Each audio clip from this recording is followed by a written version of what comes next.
So welcome to the new video of cinema DNA.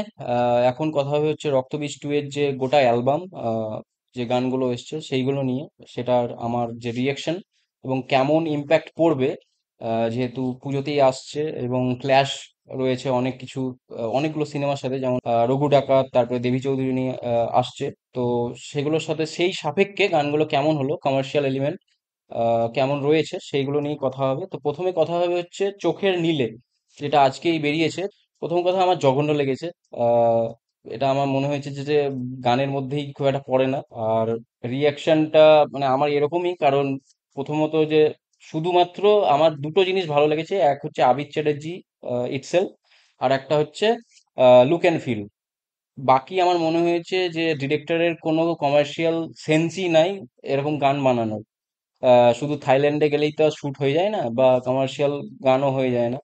তো এটাই। আর বাকি এই যে যেটা নিয়ে হাইপ করা হচ্ছিল, বিকিনি বিকিনি বিকিনি, এ কি মানে আমরা কি টুয়েট ছাত্র নাকি? এখন টুয়েট ছাত্ররাও জানে এসব এসব ব্যাপারে। যাই হোক, এইগুলো নিয়ে আর নাই বলি। তো ব্যাপার হচ্ছে অনুপম রায় মিউজিক করেছেন, লিরিক্সও লিখেছেন। জঘন্য হয়েছে, গানটাও জঘন্য। বাকি লুক অ্যান্ড ফিলটা শুধু ভালো হয়েছে। আর মিমি চক্রবর্তী, যেটা নিয়ে লোক খুব হাইপ করছিল যে মিমি চক্রবর্তী কি বলবো, বিকিনি পরেছেন তো ভালো লাগবে, মিমি চক্রবর্তীকে একদমই ভালো লাগছে না।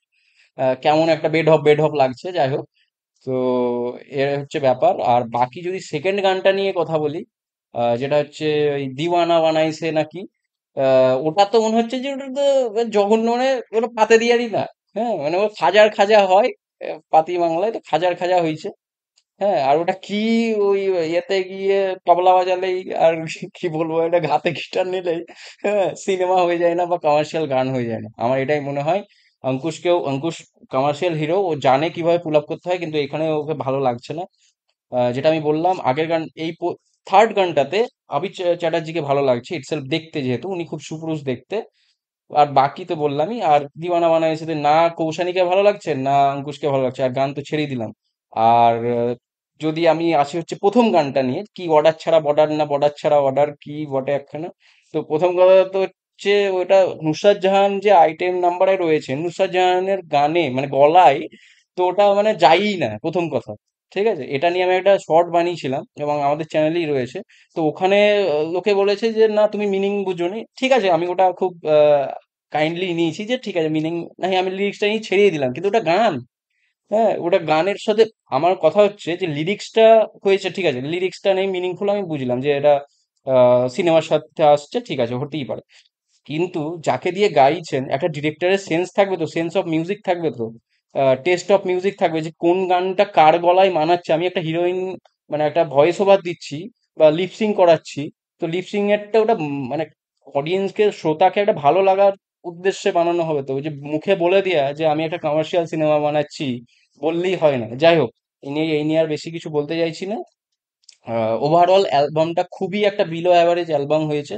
এখন শুধু গল্পটা ভালো হয়, যেটা আমার আহ, মোদ্দা কথা ট্রেলারে আমার খুব ভালো লেগেছিল, যেটা আমি রিয়াকশনও দিয়েছিলাম, চাইলে দেখতে পারেন, সিনেমা ডিএনএ তে রয়েছে শর্টে, যে অঙ্কুশকে এখানে অ্যাজ এ অ্যান্টাগনিস্ট খুব ভালো লাগছে। এবার বাকি আমি জানি না কেমন কি করেছে, কমার্শিয়াল সেন্স না থাকলে সবটাই মাটি হয়ে যাবে। কিন্তু কারণ ওইদিকে রঘু ডাকাত আছে, আবার দেবী চৌধুরী রানীও আছে। তারা প্রমিস করছে যে তারা খুব ভালোভাবে প্রেজেন্ট করবে। এখন সেটাও আমি জানি না। তো যাই হোক, এটা হচ্ছে ব্যাপার। আপনাদের কেমন লাগলো অবশ্যই জানাবেন। আমাকে গালদিলা দেবেন, যেটা আমি খুব কাইন্ডলি নেব। যাই হোক, ধন্যবাদ। আপনাদের কেমন লাগলো অবশ্যই জানাবেন। আর এখন একটা মজাদার বিষয় নিয়ে আলোচনা হবে, যেটা অনেকদিন ধরেই ঘোরাফেরা করছে সোশ্যাল মিডিয়াতে। তো ভাবলাম এটা নিয়ে একটু চর্চা করা যাক। জানি না কি আপনারা কিভাবে নেবেন, যাই হোক যেভাবে নেবেন নেবেন। তো দেখছি নাকি যে অনিক দত্ত মহাশয় বলছেন যে আবির চ্যাটার্জি নাকি আমার সিনেমাটাকে ডুবিয়ে দিল। আমার প্রডিউসার বলছে আমি নাকি পথে বসে গেলাম। আহ, কি বলে, আমাদের আবির চ্যাটার্জি প্রমোশন করছে না, তার জন্য অনিক দত্ত পথে বসে গেছেন, গাড়ি বাড়ি বিচে দিয়েছেন, আবার প্রডিউসারও বিচে দিয়েছেন, আমার তাই মনে হচ্ছে। যা শুনলাম। যাই হোক, এবার অনিক দত্তর কোন কথা বিশ্বাস করবো আর কোন কথা বিশ্বাস করবো না তো বোঝা যায় না। তো একটা সিনেমায় আমার মনে হয়, দুটো সিনেমা অ্যাকচুয়ালি, একটা হচ্ছে ওই মিস্টার রে কে নিয়ে বানানো অপরিচিত, ওটাই আমি একবার দেখেছিলাম দু বছর আগে। আর ওনার ভূতের ভবিষ্যৎ দেখেছি। বাকি যে উনি কি সিনেমা বানাচ্ছেন আর কি সিনেমা বানাচ্ছেন না, আর ওদেরকে তোল্লাই দিচ্ছেন ওটা আমি দেখিও না, তার জন্য বলছিও না। ব্যাপারটা হচ্ছে যে এখন সিরিয়াস নোটে বলি যে উনি বলছেন নাকি যে আবির চ্যাটার্জি প্রমোশনে আসেননি, তার জন্য লস হয়ে গেল। আচ্ছা, এবার এই দিক থেকে আবির চ্যাটার্জি নিজে একটা কলে আমি শুনলাম যে ক্ল্যারিফাই করেছে যে উইন্ডোজ ওনাকে বলেছিল যে আমি যেহেতু উইন্ডোজের সাথে কাজ করছি এবং রক্তবীজ টু ওনার আসছে পুজোতে, তার জন্য আমি কোনো প্রমোশনে থাকতে পারবো না, সেটা আমি আগে থেকেই জানিয়ে দিয়েছিলাম অনিক দত্ত এবং অনিক দত্ত যে প্রডিউসার ওনার সিনেমার। তো সেটা কিন্তু তো সেটাকে নিয়ে তো কোনো মানে ভুল ভ্রান্তি, কোনো রং ইন্টেনশন থাকা উচিত নয়। এবার কথা হচ্ছে আমি যদি আবির চ্যাটার্জির কথা ধরে নিই, আমি ধরেই নিচ্ছি, তাহলে তো এখানে অনিক দত্তর কথা বা ওনার প্রডিউসারের কথা তো পুরোটাই ভুল। তো উনি তো চাই মানে অনিক দত্ত, তার জন্যই বললাম যে অনিক দত্ত কখন কি বলেন কিছু বোঝা যায় না। হ্যাঁ, একবার বলছেন আবির চ্যাটার্জি খুব ভালো ভালো অ্যাক্টর, একবার বলছেন আবির চ্যাটার্জির থেকে খারাপ কেউ হয় না, আবার প্রডিউসার বলছেন আমি বসে গেলাম রাস্তায়। যাই হোক, এটা নিয়ে হলো কথা। আর উইন্ডোজ, আমার কথা হচ্ছে যে তোমার সাথে কাজ করছে মানে অন্য আরেকজনের প্রমোশন করতে পারবে না, এটা আবার কি ধরনের কথা? আর শিবু বলে কি বলে, শিবু নাকি বলে দিয়েছে যে না অন্যজনের সাথে করা যাবে না, আমাদের সাথে করতে হবে, আমাদের প্রমোশনের সাথে যুক্ত থাকতে হবে, এই ওই করতে হবে। এইটা আবার কোন ধরনের কথা? প্রথম কথা হচ্ছে আপনি তো কমার্শিয়াল এলিমেন্ট জানেনই না। হ্যাঁ, আমার তো তাই মনে হয় যে আপনি আপনি জানেনই না এই যে কি সব গান বানিয়েছেন অ্যালবামে, তো ঠিক নাই। অর্ডার ছাড়া বর্ডার, না বর্ডার ছাড়া অর্ডার, কি যে বটে একখানা গান। হ্যাঁ, ওই যে লিরিক্স লিখে যে কে, আমি শিলাজিৎ মজুমদার আর জিনিয়া সেন। তো জিনিয়া সেন তো নিজেকে খুব বড় জার্নালিস্ট মনে করেন, তো আমি মনে করি, যাই হোক। কিন্তু আহ, উনি লিরিসিস্ট ভালো নন, এটা আমি মানে কি বলবো, এটা আমার মনে হয় আর কি ব্যক্তিগতভাবে। আপনাদের যদি মনে হয় যে না উনি পৃথিবী বিখ্যাত লিরিসিস্ট, সেটা আলাদা কথা।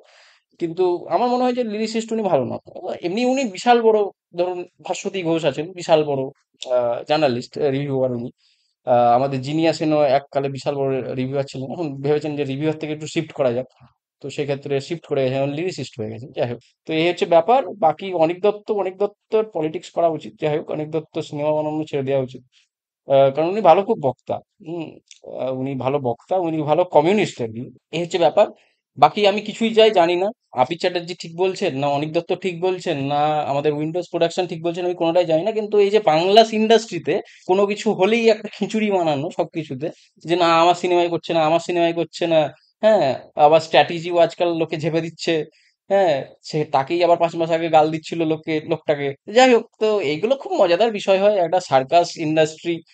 হ্যাঁ, কেউ কাকেও দেখতে পারে না, বাঙালি অ্যাকচুয়ালিতে কাঁকড়ার জাতি। যাই হোক, তো এইসব তো হয়েই থাকে, তো আবারও প্রমাণিত হয়ে গেল। ধন্যবাদ আপনাদের এই ব্যাপারটা নিয়ে কি আলোচনা সেটা অবশ্যই বলবেন, এবং এরকম মজাদার আপডেট নিতে আবার ফলো করতে পারেন, দেখতেও পারেন। আমি এসব মজাদার মুখরোচক গল্প বলতে খুব ভালোবাসি আমি। ঠিক আছে, ধন্যবাদ। Thank you.